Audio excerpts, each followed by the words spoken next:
നമസ്കാരം. പുതിയൊരു ബിസിനസ് തുടങ്ങാൻ പ്ലാനുണ്ടോ? എങ്കിൽ 2026-27 ഇന്ത്യൻ ബഡ്ജറ്റിൽ നിങ്ങൾക്കായി എന്തെല്ലാം അവസരങ്ങളാണ് കാത്തിരിക്കുന്നതെന്ന് നമുക്കൊന്ന് നോക്കാം. 10,000 കോടി രൂപ. അതെ, ഇത്രയും വലിയൊരു തുകയാണ് ഇന്ത്യൻ സർക്കാർ ചെറുകിട ബിസിനസ്സുകൾക്കായി ഒരു പുതിയ ഫണ്ടിലൂടെ പ്രഖ്യാപിച്ചിരിക്കുന്നത്. ഇതൊരു ചെറിയ കാര്യമല്ല. അപ്പോൾ ഈ വലിയ ഫണ്ടിന്റെ ഒരു പങ്ക് നിങ്ങളുടെ ബിസിനസ്സിനായി എങ്ങനെ നേടിയെടുക്കാം, അതാണ് നമ്മളിന്ന് വിശദമായി നോക്കാൻ പോകുന്നത്. അപ്പോൾ ഈ വർഷത്തെ ബജറ്റിന്റെ ഒരു പ്രത്യേകത എന്താണെന്ന് വെച്ചാൽ വലിയ അട്ടിമറികളോ പുതിയ മാറ്റങ്ങളോ ഒന്നുമില്ല. പകരം ഓൾറെഡിയുള്ള കാര്യങ്ങളെ ഒന്നുകൂടി ബലപ്പെടുത്തുകയാണ് ചെയ്യുന്നത്. ഇതിന്റെ ഒരു ഗുണം എന്താണെന്ന് വെച്ചാൽ നിങ്ങളെപ്പോലുള്ള സംരംഭകർക്ക് എവിടെയാണ് ശരിക്കും അവസരങ്ങൾ കിടക്കുന്നതെന്ന് വളരെ വ്യക്തമായൊരു സൂചന കിട്ടും. നമ്മൾ എന്തൊക്കെയാണ് നോക്കാൻ പോകുന്നതെന്നല്ലേ? ആദ്യം ഇന്ത്യയുടെ ഇൻഡസ്ട്രിയൽ ഫ്യൂച്ചർ, പിന്നെ ടെക്നോളജിയിലെ പുതിയ വിപ്ലവങ്ങൾ, അതിനുശേഷം നമ്മുടെ നാട്ടിൻപുറങ്ങളിലെ സംരംഭങ്ങൾ, അവസാനം ഇതെല്ലാം തുടങ്ങാനുള്ള പണം എവിടെ നിന്ന് കിട്ടുമെന്നും നമ്മൾ ചർച്ച ചെയ്യും. ശരി, അപ്പം നമുക്ക് നേരെ ആദ്യത്തെ മേഖലയിലേക്ക് കടക്കാം. ഇന്ത്യയുടെ വ്യാവസായിക ഭാവിയെക്കുറിച്ചാണ് നമ്മൾ ആദ്യം നോക്കുന്നത്. സ്റ്റീൽ മുതൽ സ്പോർട്സ് സാധനങ്ങൾ വരെ എന്തൊക്കെ അവസരങ്ങളാണ് ഇവിടെ ഒളിഞ്ഞിരിക്കുന്നതെന്ന് നോക്കാം. നോക്കൂ, സർക്കാർ വെറുതെ എല്ലാ മേഖലയിലും പണം മുടക്കുകയല്ല.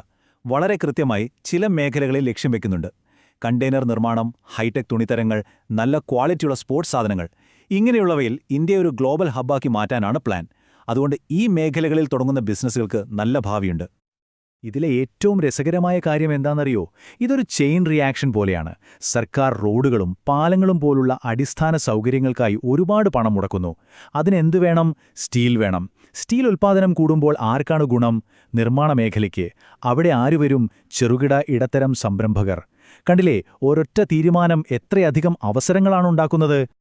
200, അതെ, രാജ്യത്തുടനീളമുള്ള 200 പരമ്പരാഗത വ്യവസായ കേന്ദ്രങ്ങളെ പൊടിതട്ടിയെടുക്കാൻ പോവുകയാണ്.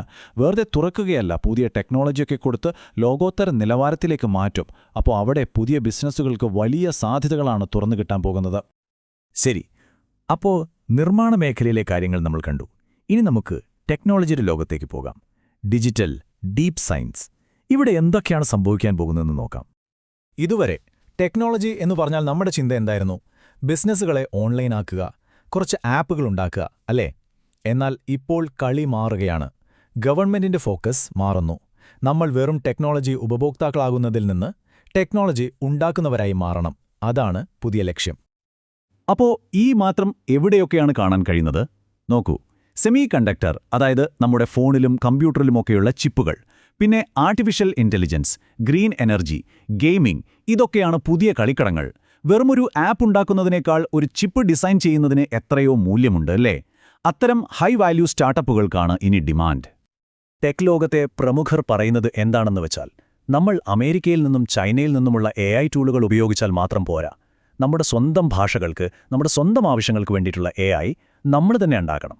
മലയാളത്തിൽ സംസാരിക്കുന്ന ഒരു AI, നമ്മുടെ നാട്ടിലെ പ്രശ്നങ്ങൾക്ക് പരിഹാരം കാണുന്ന AI, അങ്ങനെയുള്ളവയ്ക്ക് സർക്കാർ പിന്തുണ കൊടുക്കണമെന്നാണ് ആവശ്യം.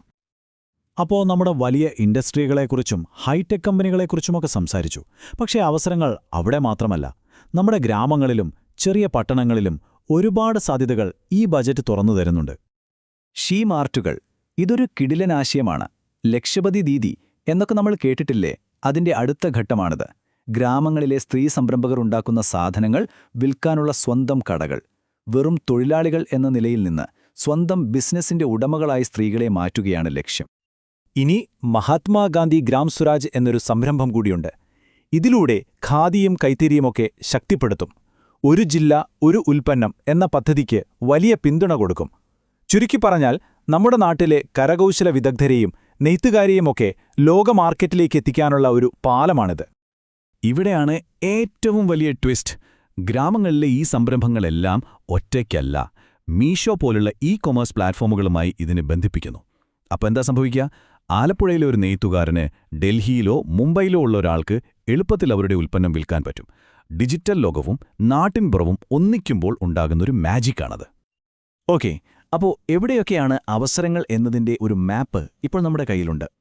ഇനി വേണ്ടത് അങ്ങോട്ടേക്കെത്താനുള്ള ടൂൾസാണ്, അല്ലേ? അതായത് പണം. നിങ്ങളുടെ ഐഡിയയെ ഒരു ബിസിനസ്സാക്കി മാറ്റാൻ സർക്കാർ എന്ത് സഹായമാണ് നൽകുന്നതെന്ന് നോക്കാം. അപ്പോൾ നിങ്ങളുടെ സ്റ്റാർട്ടപ്പിനുള്ള ഫണ്ടിംഗ് കിട്ടാൻ എന്തു ചെയ്യണം? അതിനൊരു വഴിയുണ്ട്. ആദ്യം DPIIT റെക്കഗ്നിഷൻ നേടുക. ഇതാണ് സ്റ്റാർട്ടപ്പുകൾക്കുള്ള ആനുകൂല്യങ്ങളുടെ താക്കോല്. അത് കിട്ടിയാൽ പുതുതായി പ്രഖ്യാപിച്ച 10,000 കോടിയുടെ ഫണ്ടിന് അപേക്ഷിക്കാം. പണത്തിന് ബുദ്ധിമുട്ടുണ്ടെങ്കിൽ TRADS എന്ന സംവിധാനം ഉപയോഗിക്കാം. ഏറ്റവും പ്രധാനം, ആദ്യത്തെ 3 വർഷത്തേക്ക് ടാക്സ് കൊടുക്കുകയേ വേണ്ട. ഇതൊരു വലിയ സഹായമാണല്ലേ?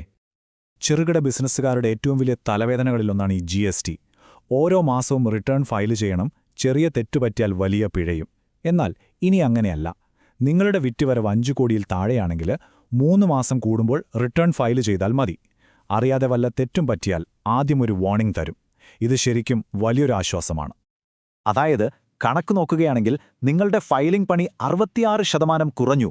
വർഷത്തിൽ 12 തവണ ചെയ്തിരുന്ന പണി ഇനി വെറും 4 തവണ ചെയ്താൽ മതി. ആ സമയം നിങ്ങൾക്ക് ബിസിനസ്സിൽ ശ്രദ്ധിക്കാമല്ലോ. ടാക്സ് ഇളവ് മാത്രമല്ല, വേറെയും കുറേ ഫണ്ടിംഗ് സ്കീമുകളുണ്ട്. നിങ്ങളുടെ കയ്യിൽ ഒരു ഐഡിയ മാത്രമേ ഉള്ളൂവെങ്കിൽ സ്റ്റാർട്ടപ്പ് ഇന്ത്യ സീഡ് ഫണ്ടുണ്ട്. കുറച്ചുകൂടി വളർന്ന കമ്പനിയാണെങ്കിൽ ഫണ്ട് ഓഫ് ഫണ്ട്സ് ഉണ്ട്. ഈടില്ലാതെ ലോൺ വേണമെങ്കിൽ അതിനും സൗകര്യമുണ്ട്. അതായത് നിങ്ങളുടെ സ്റ്റാർട്ടപ്പ് ഏത് ഘട്ടത്തിലാണോ അതിനനുസരിച്ചുള്ള സഹായം കിട്ടും. അപ്പോൾ ചുരുക്കി പറഞ്ഞാൽ എന്താണ്?